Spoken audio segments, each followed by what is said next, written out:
Bomb বাৰুদ যিয়ে নাহক কিয়, যি সময়লৈকে বড়োলেণ্ডৰ সৃষ্টি নহয় সেই সময়লৈকে সংগ্ৰাম কৰি যোৱাৰ কাৰণে আজি আমি প্ৰতিজ্ঞাবদ্ধ হ'বলৈ ওলাইছো। মোৰ লগত ইয়াতে সমবেত সকলো ৰাইজে আজি ইয়াতে প্ৰতিজ্ঞাবদ্ধ হ'ব, আমি এইটো পাঠ কৰিম। आङो बयखौबो गसंनो थाखाय खावलायबाय आरो आंजों समान समान बुंफालांनांगोन।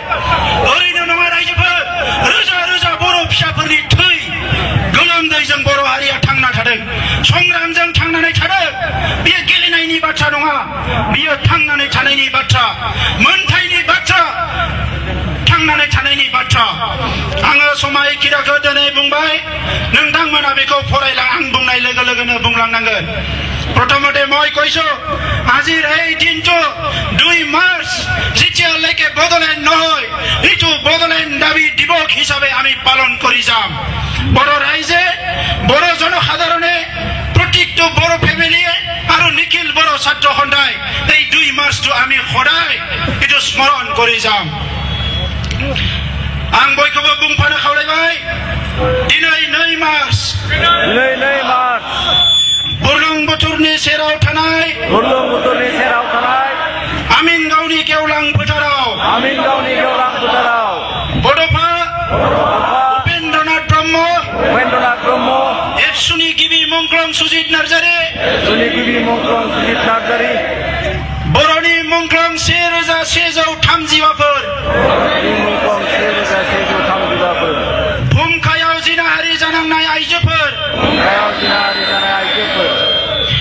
लोगोसे सान हा आरो दै बार गासैखौबो साखि दोननानै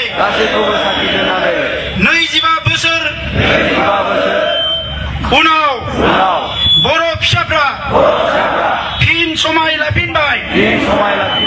जा समसिम बड'लेण्ड मोना थांना थानो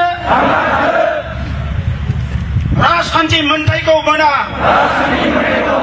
हानि मोन्थायखौ मोना, सुबुं मोन्थायखौ मोना, जों सोमावसारनांगोन। सिलाय बारुद गासैखौबो नेवसिनानै जों दावगालांगोन। जय बर' हारिनो, जय बर' हारिनो, जय बर' हारिनो। गोजोन्थों। आं नोंथांमोनखौ जिरायनो खावलायफिनबाय।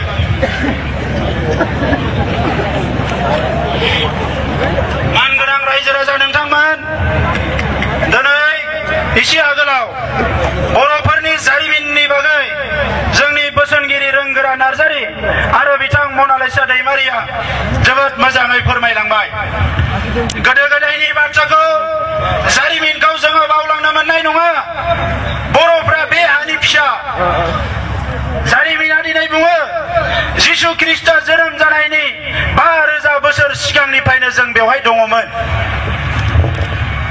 विष्णु राभाया बिथांनि लेखायाव लिरदों, मोनसे समाव बर'नि रायजोआ दानि बे प्रागज्योतिषपुर दिसपुरनिफ्राय जागायनायब्ला सानजाहा 6 मास, खोलाहा 6 मास, सोनाबहा 6 मास आरो साहा 6 मास लायोमोननो बर'फोरनि रायजोखौ बारनो। दिनै बे रायजोखौ गाग्लोबफैनानै, बे रायजोआव हाबफैनानै दिनै जोबोद गोरलै आदबजों रायजो जाग्रा, बयखौबो अनग्रा, बयखौबो मान होग्रा बे बर' माहारिखौ दिनै सोलो बोलो आरो मेलेम बाहायनानै जोंनि अस्तित्वखौ सेसमेस खालामनायनि दिनै षड़यन्त्र खालामदों। आरो बेनि थाखायनो आं धन्यबाद जासियो दिनै बै समाव दुलाराय बर'खौ जोनोम होनाय बै समनि आफादगिरि नेहाथारि बिथांमोनखौ। आं धन्यबाद जासियो बर' थुनलाइ आफादखौ जोनोम होनाय बै समनि सनाराम सावजेन जयभद्र हागजेरमोनखौ। बिथांमोना थि समावनो बर'नि आफाद, माहारियारि आफादफोरखौ जोनोम होनानै बर'नि गेजेराव सांग्रांथि लाबोआमोनब्ला दिनै बर' हारिया धंस जाबायमोन। दिनै जों जि देशआव रायजो जादों, बे देशआ मोनसे गणतान्त्रिक देश, रिपाब्लिक। बेयो ससियलिस्ट। बे देशआ जाबाय सेकुलार। बे देशआव जोङो रायजो जादों। আজি এই ভাৰতবৰ্ষ বিশ্বৰ মানুহে চবে কয় সৰ্ববৃহৎ গণতন্ত্ৰ, সৰ্ববৃহৎ গণতন্ত্ৰ। ইয়াত ৰাইজে ৰাজা, ইয়াত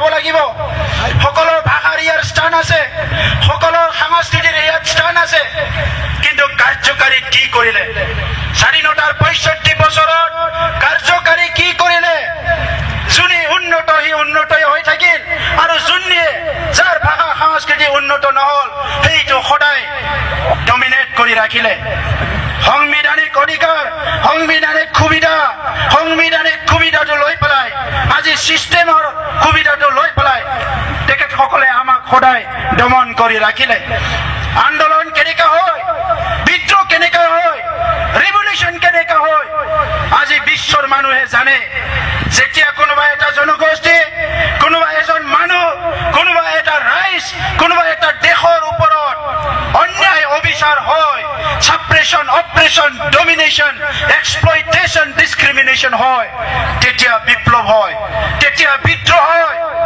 যেতিয়া